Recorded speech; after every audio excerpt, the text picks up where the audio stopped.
Ladies and gentlemen, boys and girls, Christmas time is here. That's right. We're going home for the holidays to Amityville on Kill by Kill. Well, greetings, salutations, and jingle bells, everyone. It's that holiday season here at the Kill by Kill podcast, the show dedicated to talking about horror movie characters in the order in which they die. And as you can tell, I've lost the plot in terms of this opening, but I don't really care. It's the season of forgiveness and for presents. And of course, there's only one person I trust, is if I need her to say a prayer for me in a church, she'll shout that prayer so loud she goes blind. The one, the only, Gina Radcliffe. How are you doing today, Gina? I'm sweating. I'm screaming. You know how like the kids on the internets when they get news about something they say it, they're shaking and crying. That's what I'm doing right now. I'm just raising my voice to the heavens. Holy jamoli. If you have a fetish and that fetish is watching people hold their hands over their ears and sweat, this movie is like Pornhub for you. I thought we're gonna have. I thought we're gonna have a little bit of a problem here, a little conflict on the Kill by Kill podcast that we've never experienced before. I mean, what conflict did you think might arise via watching the Amityville Horror 1979? I kind of like this movie. And you called it. You texted me approximately 5 minutes before we were supposed to record, and you said, "Hang on, finishing up this turn," and I'm like, oh boy. Yes. Yeah. Gina, we are gonna have conflict. This is it's gonna be fisticuffs. This is like most holidays when families get together, and then all of a sudden, this small thing that really shouldn't matter divides an entire family. And the thing that will divide us here today is whether or not the 1979 version of the Amityville Horror is a good movie. And while I do think there are good parts to it, I think it is an overripe concoction. I think it's boring. It could lose at least 25 fucking minutes. And there is zero tension to it. And I think the third act is really oversold. That's it.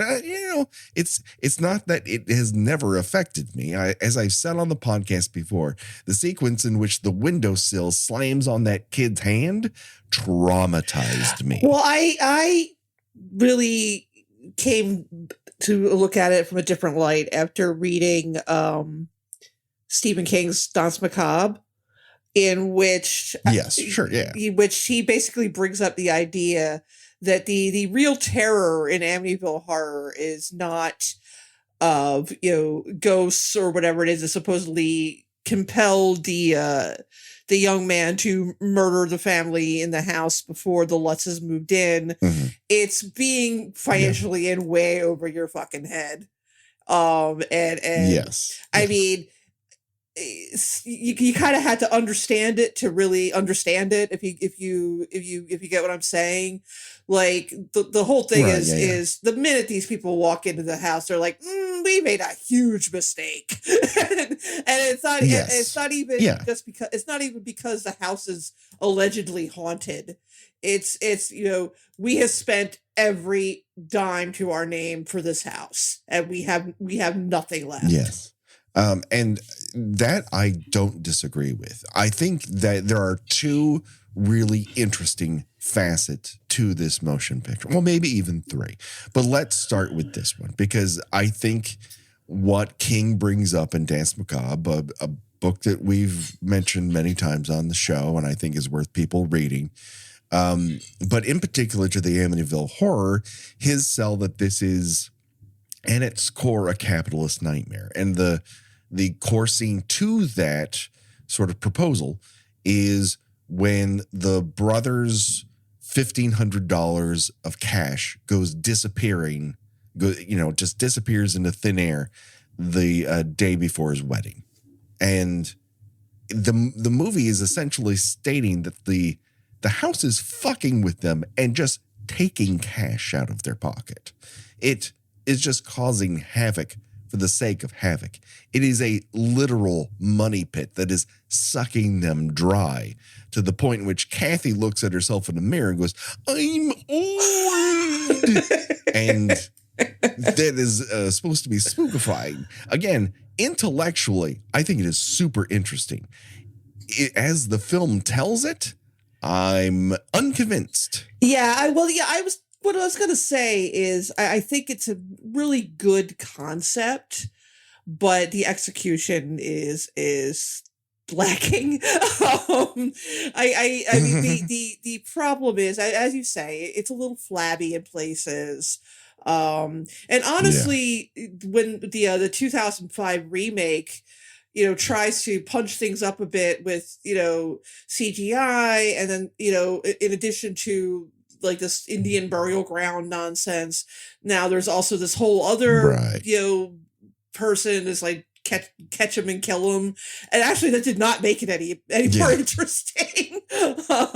No, I don't think it does. No. And the Indian burial ground element of it is so tacked on, even to the 79 version, which, Helen Shaver comes into this movie literally gassed up on diesel. I mean, she is hitting the 4th or 5th cup of high grade coffee before every single scene. She can vibrate through walls. That is the intensity that she is working at in this motion picture. I do miss she's like, you don't actually see anymore in horror movies too often the random character who just happens to have a friend who's psychic and can kind of connect with what's going on in like a haunted house or something like that. That's like a horror movie trope you really don't see anymore, and I'd be curious. That needs a comeback, right? I'd be curious as to why that's no longer a thing. I don't know. It's because it's not like white ladies have stopped being spiritual, or burning sage. No. I mean, if anything, if you look at TikTok or whatever, every other person, believes they have some connection with the spirit world. So I'm not sure why. In movies, current movies don't reflect that. So I agree with the sort of capitalist nightmare of it all. I mean, I've said it before, and you never know where someone starts the podcast, so I'll say it again. The very first panic attack that I ever had that sent me to the hospital was reviewing the numbers of the house. When we bought it, we just started to sketch it out on pencil and paper of how much the house was going to cost. And the amount of zeros that were attached to everything sent me into a tizzy.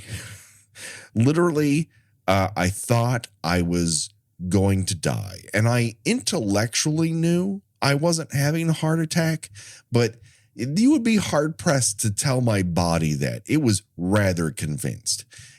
And when I, told the intake person, I believe I'm not having a heart attack. I believe I'm having a panic attack. I can't tell myself to calm down. It's not working. We're buying the house. He goes, no. Sit down. I'm going to inject you with some things. Explain no further was the medical advice I got. You're just like, I've seen this before. You're buying a house. Let's inject some shit into your veins, my man, because it is terrifying to put yourself in that level of debt. It is also terrifying to think that the level of debt they're putting themselves in is $80,000, Gina. No small chunk of change, but fuck you. Yeah. Right. I mean, it's $70. That's a fair amount. And also, have you ever read the book? I haven't. I read one of the sequels, and for whatever reason, I never picked up the Jay Anson original. For absolute 75% to 90% horse shit, it's pretty well written. I mean, it reads like a novel because it essentially is a novel. It's mostly fiction. They're so George is actually the kid's stepfather. And he's running this contracting business. They buy this. It's so many bad decisions at once that the movie doesn't really get a chance to dip into. This is all their money. Kathy doesn't work. George is a contractor. They buy the house right before Christmas, but it's the slowest when they're getting into the slowest time of the year for contracting. It's just one bad decision after another. He resents her because he feels that she pressured him into buying a house. She resents him because they don't have enough money. They're just, and it sort of feeds into that trope of if your house is haunted, it's going to feed on negative energy. So right from the start, the minute they walk in that door, it's just coming in hot with negative and that's energy. where I think, again, intellectually, this movie operates at a level that I find interesting, in that the house has sensed a fissure in their marriage and is preying on it constantly. I mean, when we first meet them, they are so hot for one another. They are fucking on the carpet where people were murdered. I that's another aspect I really love about this story is the reason why this enormous house is so cheap. And I don't know why I'm telling people this, even if you haven't seen any of the Amityville movies, the concept, but is because an entire family, I want to say like 6 people were murdered in the house. Now that part is true. That part actually happened. So a year later, they get this house and it's huge. It's got like, it's got all this land behind it. They got a dock. Even there's a boat that comes with it. It's still furnished with the deceased family's furniture. It's fully furnished. And they just keep it all. They're not worried that they're so strapped for cash that they can't afford to replace the furniture. And I mean, I don't know about you. I am a very superstitious person. I would have a lot of problems living in a house in which a murder took place, let alone with the belongings of the people that were killed in the house still there. Yes. Everybody's sleeping on air mattresses, as far as I'm concerned, until we can get new furniture. Yes, or in a tent outside. That's the sort of tempting offer that they're sort of given by the house. It draws them in. But I also don't quite understand what the house is trying to get out of them. You know what I mean? In Poltergeist, you kind of understand what the spirits are attempting to do with that family. They're using that little girl to get to the other side. And so a lot of the stuff that's happening is communication errors. They're just spooky ass ghosts who can't talk. And so they're like, I don't know, we got to suck that little chick into a closet in order to get us where we need to go. And everything else that happens is kind of like, a sideline project. And then one ghost doesn't make it out. It's like, you know what? I'm going to suck this entire house into a vortex. You're like, all right, I get it. I get that house's game. This one, a lot of variable strength action happening.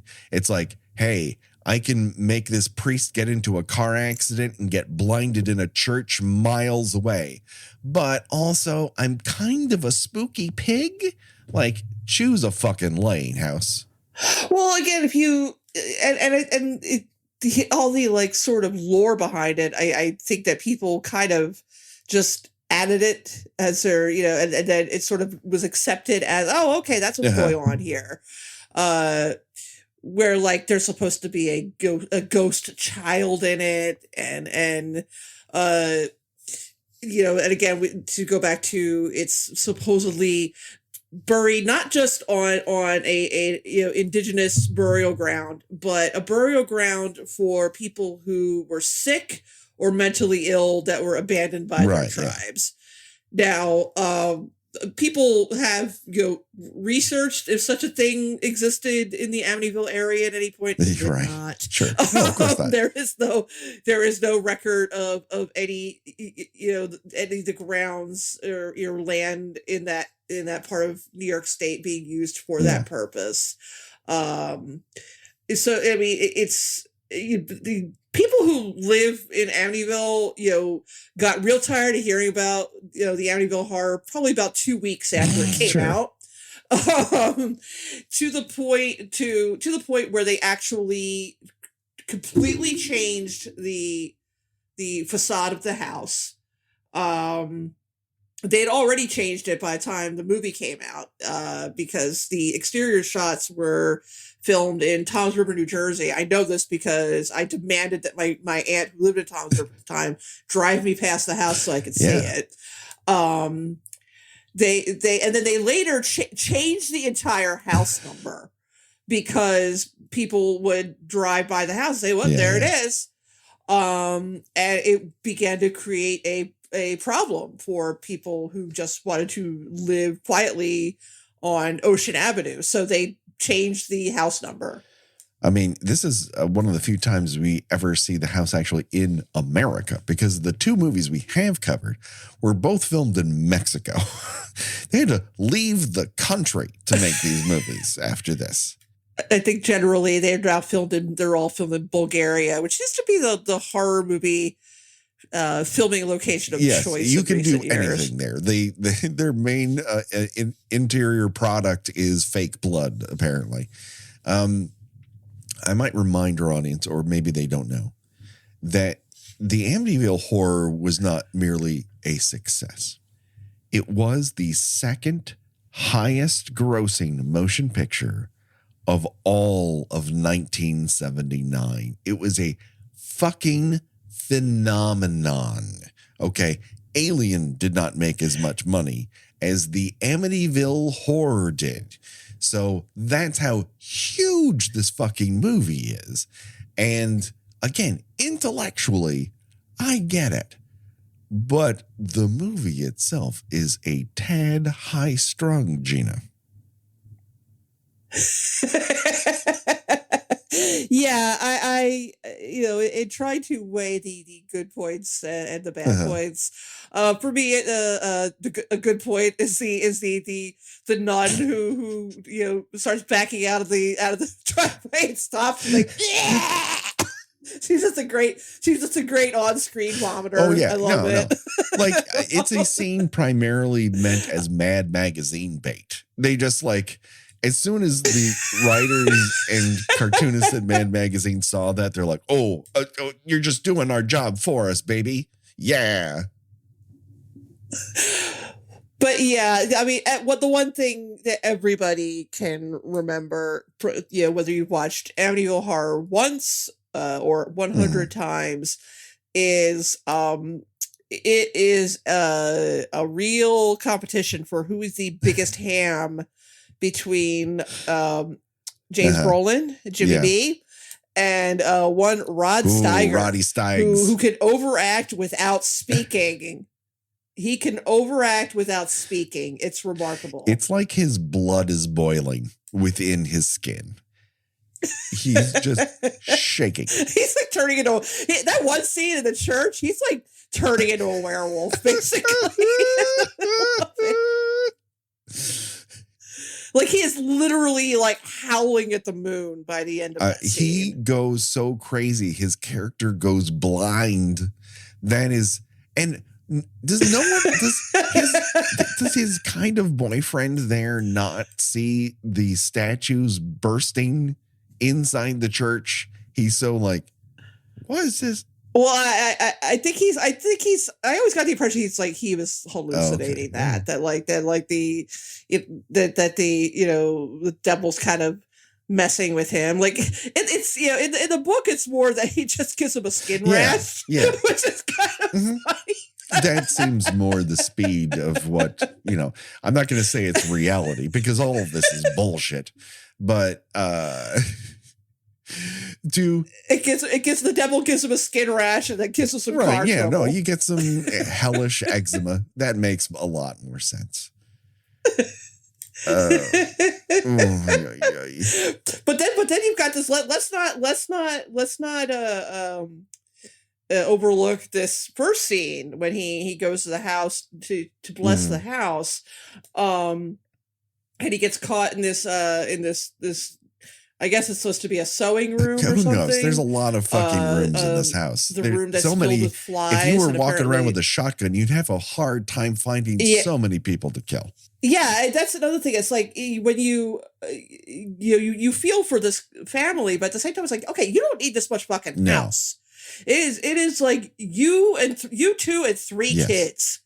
You get a nice 3-bedroom rancher or something. Those boys could share a room. They are sharing a fucking room. That's the crazy thing, Gina. It's got 58 rooms and they're in the goddamn attic, which means you have to put them to bed. You have to walk 4 fucking flights of stairs to put children to bed. Fuck that. Which is probably put them in the attic, which is probably not heated. No. Because most attics are not. No. And meanwhile, you've got a character walking around. James Brolin looks like if Wolfman Jack went through a Playgirl training camp. And he's constantly running around in a dirty sweatshirt, shivering because he's so fucking cold. Or he's chopping wood to look hot. Not Amityville Horror 2005 level hot, but pretty damn good for 1979 when he's not in gray beard, like frazzled Jesus. It's a real variable look. I was going to say it's kind of more of a Charles Manson thing to me. Sure, yes. And the thing that this movie posits that he somehow looks like the oldest son who murdered the rest of the family, well, that gets really lost in too, because that kid looks zero like James Brolin, Josh Brolin, whichever Brolin this fucking is. Well, the interesting thing is he does sort of look like the real guy a little bit. Like the guy in Amityville 2 doesn't look anything at all like not even with his face real life guy. No. But getting back to the scene where Steiger goes into this sewing room, he's trapped in the room. This film, the door swings shut. He doesn't even try to open it. I don't think. No. It just swings shut on his own. He doesn't say like, "Hey, I'm locked in." I mean, and I think they're in the house, or they're like outside or something. They're in the boat, so he could get their attention. Right. So, he could be like waving at the window or something. Yeah. Also, someone comes into your house to bless your house, you leave, rude. It's like, just wait downstairs till he's done. Yeah. My God. No, just have a complete stranger walking around your house. Yeah, bless it while we're gone. There's a 20 on the nightstand. Hit the curb. What more do you need? There's a half-eaten sandwich in the fridgie. You can have that if you like. Yeah, sure. Yeah, there's a halfie of beer. Go for it. But he just starts reacting to things like soundlessly, and honestly, it's like he just got struck with like the worst case of diarrhea in someone's life. He's sweating, he's grimacing, his hands are shaking, and it's like I'm not quite. I guess there's supposed to be like a bad smell or something. Sure. And he just let these flies just kind of like hello, hi, hello, just kind of like light off his face. Hey, he's just sort of just standing there like cringing and grimacing and sweating. And not like, hey, help, stop, dear God, please, what is this? Nothing. Just everything is, he's just like doing some kind of like mime routine. Right. Steiger looks like he's holding his breath after running a 400-meter sprint. He is dying for oxygen, but refuses to give himself any. He is playing this scene with all the subtlety of the angry orange. It just is a sight to behold, quite honestly. He runs away with it for me in terms of the acting Olympics, and he's barely in the movie. And I say that because it's nearly 2 fucking hours, and you could cut a lot of his scenes. But if you did, then you would cut out the scene of Murray Hamilton showing up, and you know you're in trouble when Murray Hamilton is there to say, forget everything you know. I've got this handled. Fucking run, baby. Well, the funny thing is that both the character, both in the movie and in the book, like he's no help at all. Like just absolutely no help. Yeah. The book does go a little more into his experience.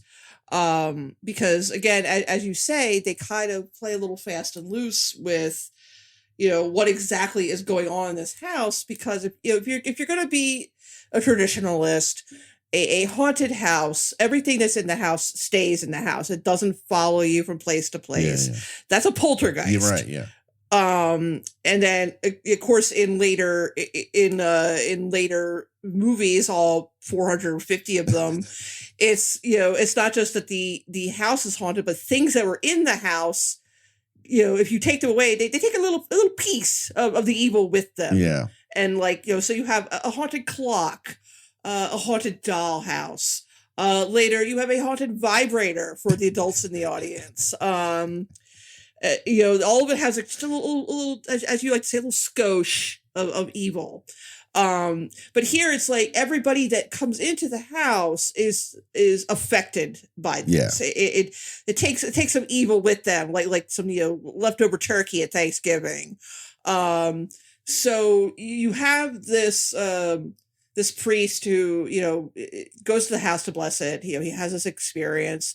And then, like as I say, the devil gives him a skin condition. It makes prank calls to the rectory. It causes car problems, and much of it is him sort of having this tormented debate with himself as to whether or not he can continue helping this family. And then in the end, he's like, "Nah, I don't think so." That's the last we hear from him. You know what? Goes to life's too Florida fucking short, and I have an eternity to look forward to. And it's too short. It's like that's a YP, not an MP.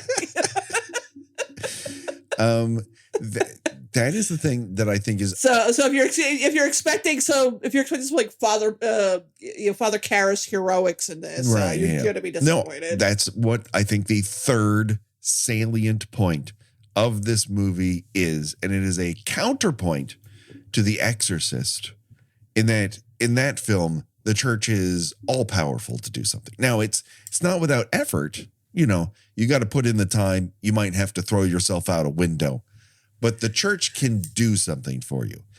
In the Amityville Horror, the church can't do shit. Like anyone with any amount of Catholicism to them just starts staggering and puking moments within going under the, doorway of this fucking house. It can, they just act like somebody just laid a dookie right in front of them. Right, exactly. And to the point where it's getting Rod Steiger into easily avoidable car crashes. He's not even the one fucking driving in that scene. And the guy who is driving is like, I don't know, maybe the wheel was stuck or something. Like, man, you're not even fucking helpful at all. Yeah, it's maybe it's probably one of those things that's like tied up in a little childhood nostalgia for me. Sure. I certainly thought that this movie was pretty scary when I was a kid, especially the babysitter getting locked in the closet thing. That was pretty effective. Yes. And it was tied up in the book for me because I did, as I mentioned, often my parents really didn't monitor what I read or watched, so I read the book of this when I was probably like I don't know 9 or 10, and it's a pretty I'm sure if I read it now I'd be like, oh come on, but for a kid it was pretty effective, and I don't know, it's like. It's sort of like, is The Exorcist too intense for you? Watch the Amityville Horror. Right. Yes. That might have been it. I think that it spoke to the time in which it happened. Because at 1979, you have inflation going crazy. People are genuinely dissatisfied. The 70s have unmoored a lot of people in terms of their values, in terms of what they held in regard. People are straying away from government. They're straying away from the church. They don't believe in institutions anymore. Dogs and cats living together, mass hysteria. And as a result, the story of the sacrosanct American dream of owning a home and that going truly sideways on you is very resonant. Again, intellectually, the Amityville Horror works. But there are moments in this movie that are so the sound mix here is designed to get a dictator to leave his spider hole. It's just full of cat scares and someone walks into a room and you're seeing someone shotgun blast a blob and blood going everywhere. And you're like, is this is not yeah, I love that. I love that bit at the beginning where she's like the real estate lady is walking them around and it's like, and this is the children's room. And then she'll a child's dead body. Yeah. And because the audience is experiencing the horror movie, the people in the horror movie are not experiencing the horror movie. And it comes off like all the worst instincts of what would eventually be jump scare driven haunted house movies. It's kind of why we don't cover a lot of them because A, not a lot of people die, and that's kind of our thing around here. And B, I think they fall into some really unnecessary traps in order to ratchet up tension. Because ultimately, if it was that fucking scary from the jump, you'd leave the goddamn house. It is the Eddie Murphy routine all over again. It's just like, I don't know, man. The house tells you to get out. Fucking get out. Yeah, I mean, well, it's interesting that because we didn't do the first. Well, we covered the movies overall in the Conjuring universe. Yeah, and I feel like that the Conjuring did the essentially exact same story because they too bought a house that was maybe a little bit out of their outside their means. Yeah. And yet I feel like the Conjuring was so much more of an effectively done movie. Yes. That I feel is genuinely scary, but it has it does fall into potentially a lot of the same traps. But you have a director whose skill level at that particular type of motion picture is at its height. He absolutely knows what to do to twist an audience into a feeling of unease. And he reserves his jump scares for very specific moments and calmly builds towards them as to not give you false scares, but really lead you towards a satisfying scare. Stuart Rosenberg, meanwhile, the guy who directed this film, has plenty of, movies that made money in his past. No one's going to begrudge him directing Cool Hand Luke or my personal favorite, The Drowning Pool, which I believe is fucking awesome. But the sort of desaturated haze made for TV movie look of this film also instantly dates it. And the lack of subtlety raises it to campy heights at certain levels. And then sometimes the camp is just, it's not fun or funny. It's just, it seems like incompetence. Yeah, I would agree with that. Yeah, it doesn't seem like it was a genre he was comfortable directing. Sure. Whereas with The Conjuring, obviously, that's mostly what the director does.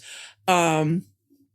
And it's choices were made that you could see why The Conjuring was better overall, in that it doesn't take very long for them to figure out there's something wrong with the house. Yeah. They seek out help pretty quickly. And then, the majority of the film is, them trying to, address the problem. Whereas with the Amityville Horror, it's 2 hours of, well, that's strange. I wonder what's with this goop running down the wall, or, why can't anyone come into our house without becoming violently ill? It's like, and then it's the last 15 minutes where we got to get the fuck out of here. Yes. And the we got to get the fuck out of here sequence is them slipping down the stairs and someone is shaking an Avid machine. It's just emotionally, I get what it's going for. And it must have resonated. But well after the fact, you see a lot of the seams here. And if it was all Rod Steiger level moments, I think it would be one thing. But poor Margot Kidder, who I hate to be horny on me, but is slamming in this motion picture. She's hot in this film. Do you have to do ballet exercises in an open shirt and just one leg warmer and panties? No, but she does, and she wears it fucking well. Yeah, I'm not sure I don't remember a whole lot about 1979, but I don't know if the one leg warmer thing was trendy or not. Do you have to put a flower in your hair before sex? No, but for some reason it works for Margot Kidder, so I'm okay with it. Again, on a horny level, she seems like the type who might have put a flower in her hair. Absolutely, before having sex with someone. 100%. She was that's what she refers to it as making love. Right. Yeah. She's putting flowers in her hair. She's doing cocaine. She's getting Steven Spielberg laid. These are the things that Margot Kidder is good at. A year after fucking Superman, she's doing it at the top level. James Brolin, I fucking cannot tell the difference between these two people who are related to one another. James Brolin is just bug-eyed, like he's been in the trenches of Nam through half of this thing. And the way they convey this a lot of the time for almost every character is they get gray face.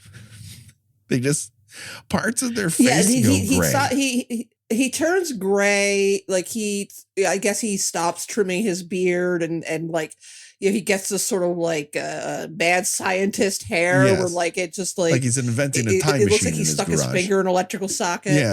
Yeah. And again in the book, if I recall, he's as soon as they move it, he becomes sick. Yeah. He can't go to work because he gets some kind of stomach flu that never seems to go away. So that would explain why he looks so terrible. I'm not quite sure why he's supposed to look so terrible in this. I mean, you could say, maybe he's possessed by whatever is in the house. It's I guess. Sure. I mean, when you got toilets overflowing with black goo, and his first responses go, Kathy, as if Kathy has made black goo come out of your fucking toilet. That's obviously not a single person's issue, my man. Yeah, and half the shit they're blaming on the kids. Right, yeah. It's okay, what do you think the children are doing to make a room, smell like something died in it? Well, we've both had children. It's possible. It is possible. For them to create some very noxious gases. There's new intakes and outtakes. You're working out the kinks in that system. Shit happens, quite literally.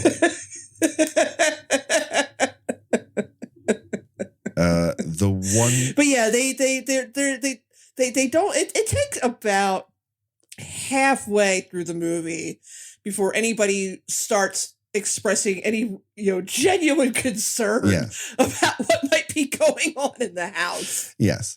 It takes James Brolin going on a day trip to town where he walks in and out of City Hall and the local library and a bar, stealing everything he can, punching out his coworkers for anyone to go, maybe it's the house doing this. Meanwhile, at least we get Margot Kidder rocking some fat ass glasses and going to the local newspaper so she can do research on microfiche, Gina. Woo! Microfiche. Microfiche. Oh, it's the best. More people need to do research on microfiche. It's awesome. I love, there's nothing more I like, and this movie does it, than when someone is like whizzing through the the microfiche, they stop on exactly the headline they need. No, it's the best. It's the best. How could you possibly miss it? It's even better. It's even better than when somebody turns on the radio and hears the exact significant news story they need to hear. Yes, the headline: someone has escaped from the mental institution, and the local sheriff's office asks for you to lock your doors and stay inside tonight. That sort of the plot furtherance broadcast network. Exactly. I will say that the one device that I like about the movie, and it's stealing it from The Haunting, but it still works, is that something terrible happens every night at 3:15 a.m. Of course, the original bad thing that happened at 3:15 a.m. is the DeFeo family kid shot his entire family. So now that this new family is in, when 3:15 hits, evil's hitting the peak of its spooky rave. And James Brolin has to get up and something awry happened. And he's like, damn it, I'm going to go smoke in the boathouse. That being said, it somewhat undercuts it that terrible things are also happening all the time, every other day. Well, yeah, and I do actually like the 3:15 thing, because there is actually a little real life folklore behind that. Okay. In that's considered like the time between around between 2 and 3 o'clock in the morning is, if you believe in this kind of shit. And I don't, but it's fascinating to read.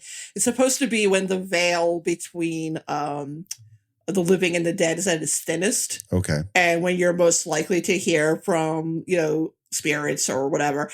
And a lot of people, myself included, will often, wake up in the middle of the night, and it's often be between 3 and 4 in the morning. Huh.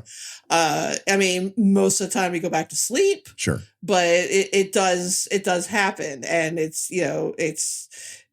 of course people say, well, it's your subconscious mind reacting to hearing something but I do like that aspect. And I wish that maybe they had explored that a little more. Sure. But, this movie was long enough as it was. No, that's the one thing. It's not as if it's not giving breath to any of its ideas. It's definitely investing time and dialogue and shaking wet hands to everything.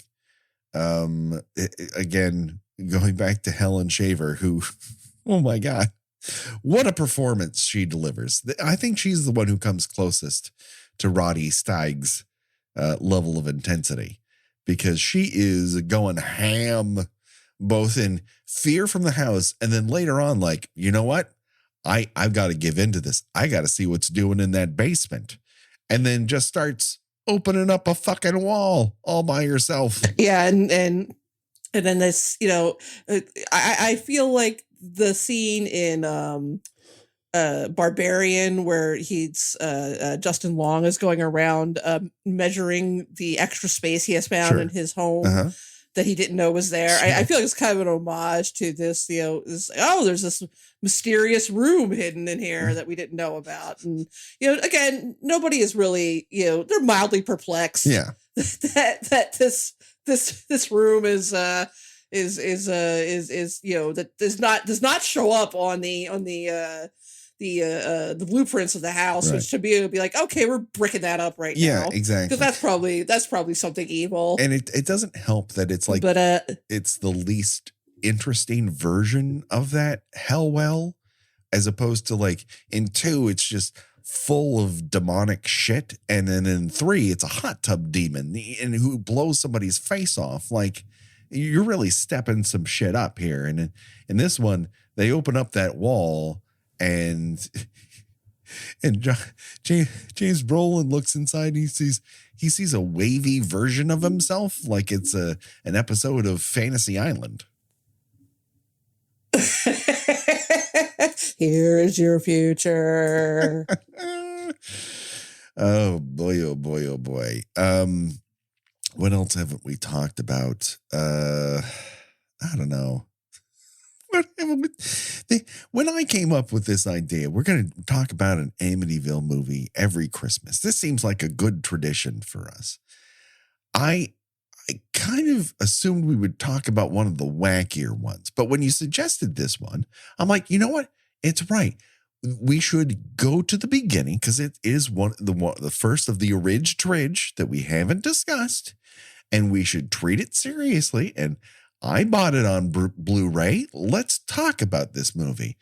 And again, I just think it's more intellectually interesting than filmically interesting. Well, I also, you have to give it credit because a lot of subsequent haunted house movies, even Poltergeist, which did everything you know on a completely different scale, lifted a lot of stuff from the Amityville Horror. Sure.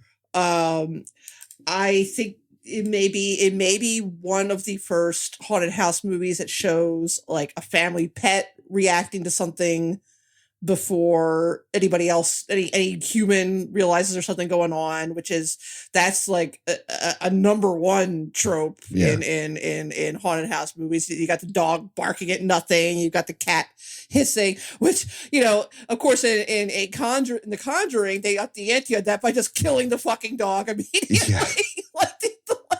That helps. Like, I think literally the day after they moved in, like they found the dog like dead outside. The ghost, whatever is haunting the house in Bathsheba or whatever, it's just like, I'm not even fucking with that.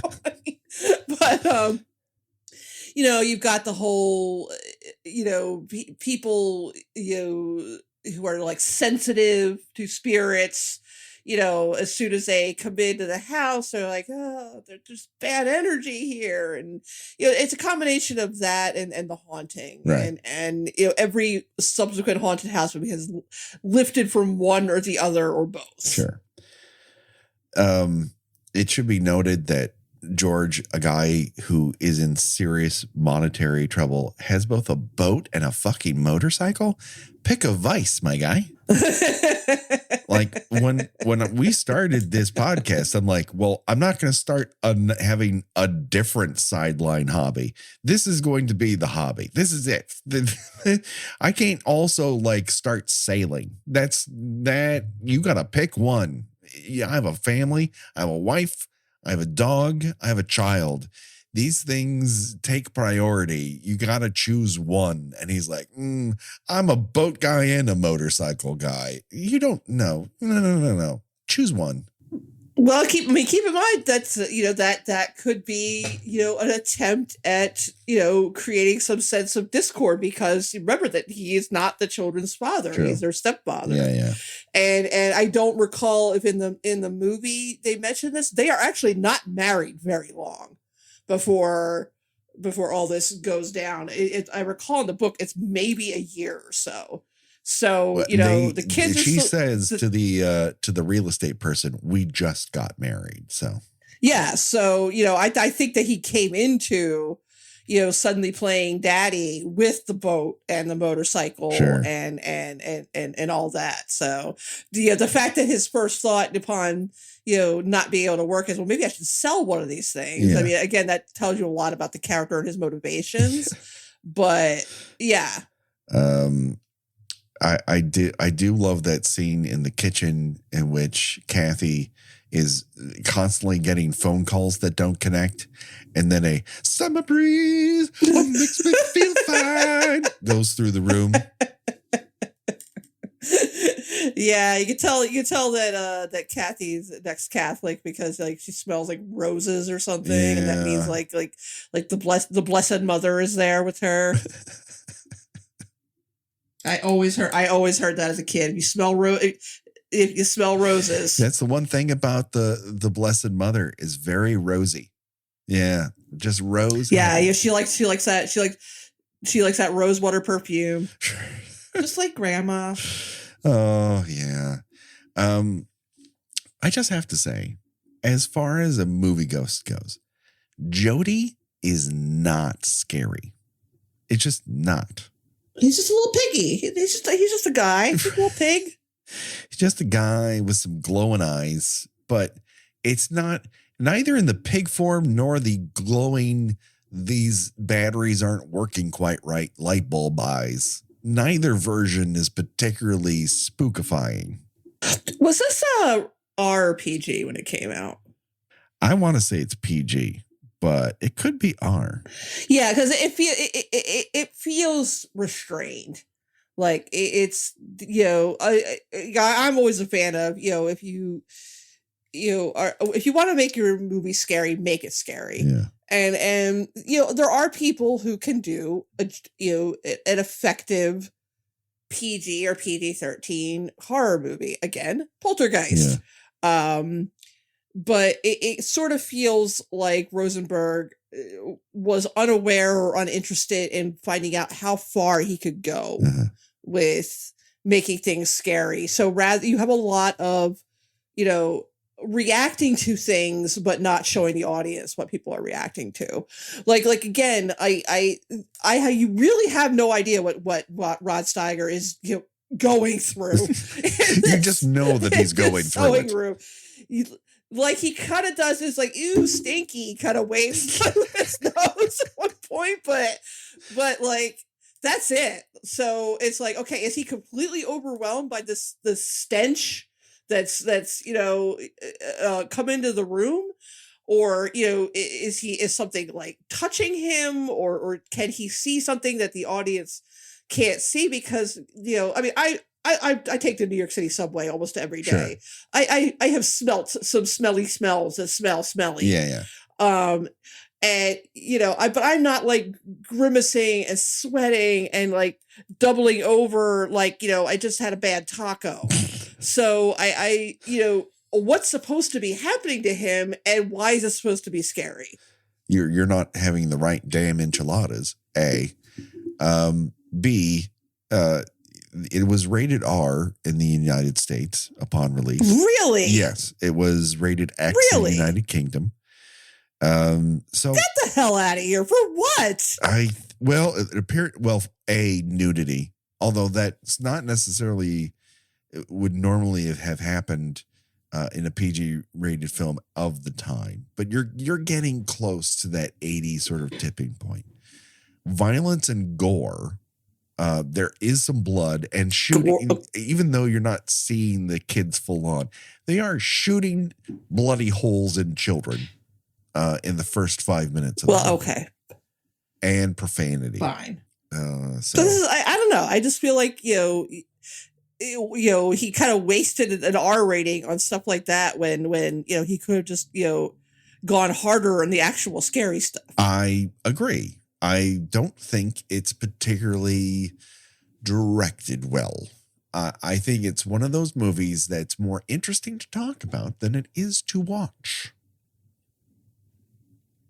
Yeah, and again, I think about, like, you know, what The Exorcist did, which did not, you know, go hard on nudity and not particularly on profanity, with the exception of, you know, the horrible things. When it goes hard, it goes hard, baby. But, you know, right, kind of saves that, you know, kind of saves that up. You know what I mean? And then, you know, kind of holds the audience's hand, then turns around and, like, you know, punches the audience hard in the balls. You know, I mean, with some of these, like, you know, shocking scenes. Whereas, like, Amityville, it's, you know what, it's a good introduce. You know, if you want to introduce a kid to scary movies, it's pretty good for that. Sure, yeah. You know, it's not terribly scary. No, I mean, I'll tell you what isn't scary. When Father Delaney, after he goes blind from monologuing too hard, gets shipped off to the Institute for Priests Who Don't See Good and want to do other things good. That place looks awesome.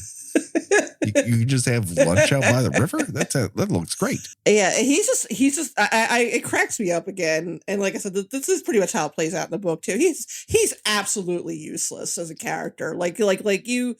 He does so little to either like help them or move the plot along in any appreciable way. Yeah.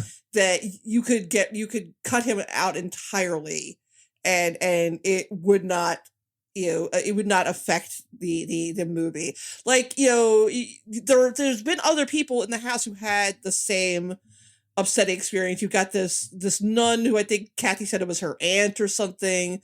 And then you've got this, it was the co-worker's girlfriend, Helen Shaver's character. Yeah. Or like, so bring her in earlier into the movie.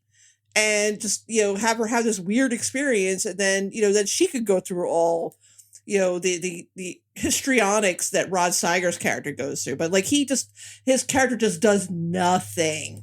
But I would argue that is one of the things that the film is really trying to propagate, that the church is powerless in the actual ability to do anything up against a house that has legitimate power. Like, they talk a good game and everything, but when they're in that room and Murray Hamilton's like, hey man, we've seen all sorts of phenomena, but there's nothing to say it's satanic. Give it up.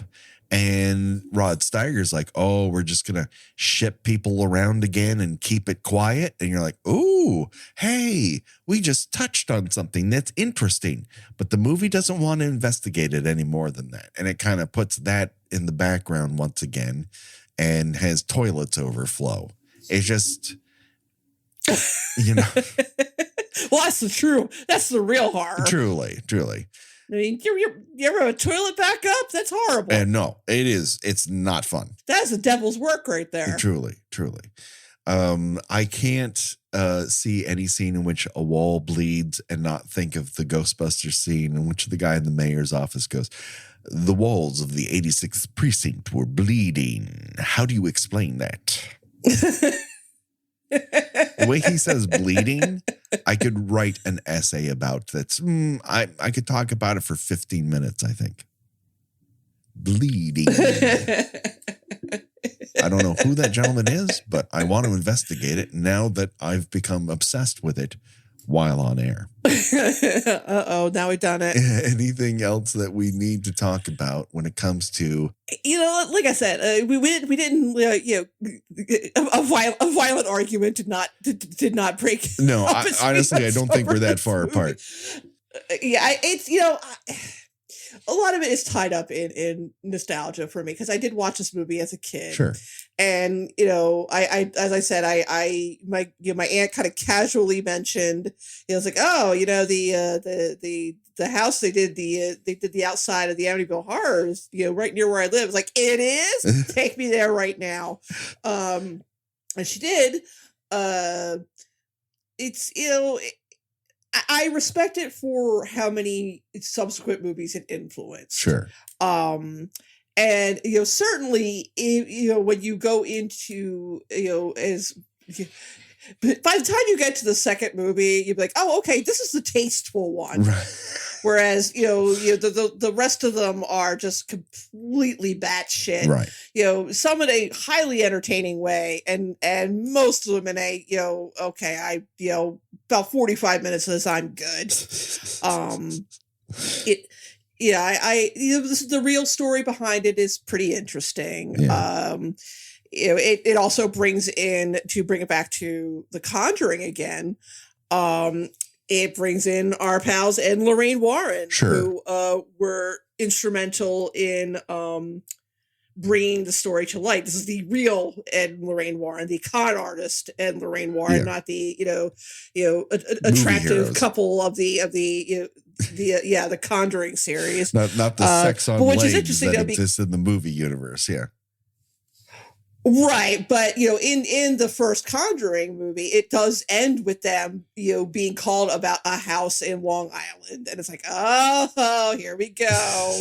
But they've yet to actually do a movie that takes place there. Yeah. I don't know if that feels too obvious for them, or it's just been done. So I'm not even sure how you could do it differently at this point. Right. There have been so many movies in the Amityville series that have, and I'm not even talking about the ones that are just like, Amityville Dollhouse, Amityville Time, Amityville Clock, Yeah. it's, ones that are supposed to be in the house that, they've redone the story so many times. They a couple of years ago, they redid the whole, which was essentially the story of part 2, which was really kind of a prequel. They've done that one again. They of course have done the 2005 remake, where the only thing really worth watching about that is Ryan Reynolds's ridiculous, absolutely suburban dad abs. I mean, in terms of a horror movie with cum gutters, it is A+. I do like that. I assume that it's not supposed to be Christmas time anymore, because he's walking around in those pajama bottoms with no shirt. Oh man, there's low rise, and again, to wear pajama bottoms that low, you got to get 2 haircuts. You know what I mean? Yeah, I was gonna say that is rated P for pubes. But he looked fine in that motion picture. He does not look haunted. It is badly acted, and not particularly fun. And I don't know. No, it's you get to see more. You get to see more traumatized children in it.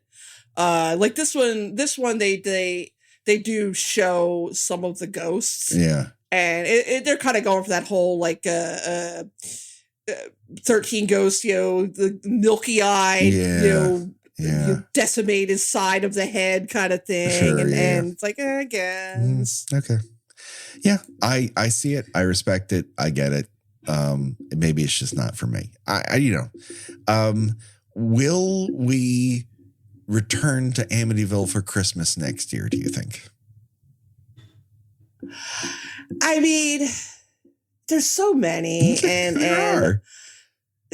like I feel like Amityville 2 in some ways there's so much to talk about with it, but it's also such a grody movie at the same time. I'm not sure I want to talk about it again. 3 is like, we don't ever need to talk about 3 again. No, we did that. I have both written and been on other podcasts about the haunted lamp one. Okay. Listen, I think that's the 4th one, but I'm perfectly willing to talk about it again, because again, is a lot happening in that movie. I feel like this is the medicine we have to take. If we had done this earlier and we had started here and then gone 2 and 3, obviously we would be having a lot more fun in the goofier end of the pool of Amityville. But I feel like we had to get this out of the way because it was one of the Orig Trig we hadn't talked about. So it needed to happen for completion's sake. And so it has. If people respond to Amityville for Christmas, like Saw's Giving, it will be this tradition that we fear will come back again and force ourselves to do every single year. But, if the audience goes, I'd rather not, we'll it'll be a one-off, just like The Possession in 3D. Who's to say? We can close it off, but the audience will dictate that. So we must note, however, we won't, just so that everyone knows, we won't be back next week. We won't be back until January. We're going to take some time off for Christmas, and then we will be back to see you in January with fun new episodes. And if you want to hear more of us, I would urge that you go over to Patreon, where, lo and behold, we talked about a music video directed by the Oscar-winning director of The Exorcist, William Friedkin, directed a Laura Branigan music video that is batshit insane, Gina. Oh, yeah, I did not know what I was going to be in for, and it wasn't that. I mean, it is very tarp heavy, but if you were wondering, is it worth it for me to come over to Patreon to hear more of Kill by Kill? That will pretty much guarantee that you will be. Also, it was supposed to be a listener request month, but if you are on that tier level there, you choose a movie for us, make sure that you have an email that you actually respond to. Otherwise, you might miss out on your chance. Also, we are doing our Friday the 13th commentary series, and at the end of the month, we will have a brand spanking new Friday the 13th Part 2 commentary for you to listen to. Gina, where can people find you on these here internets? I write about movies and television at thespool.net. I also have a Substack, GinaWatchesThings.substack.com. You can find me there. Whatever remains of Twitter, I'm Gina Does Things there.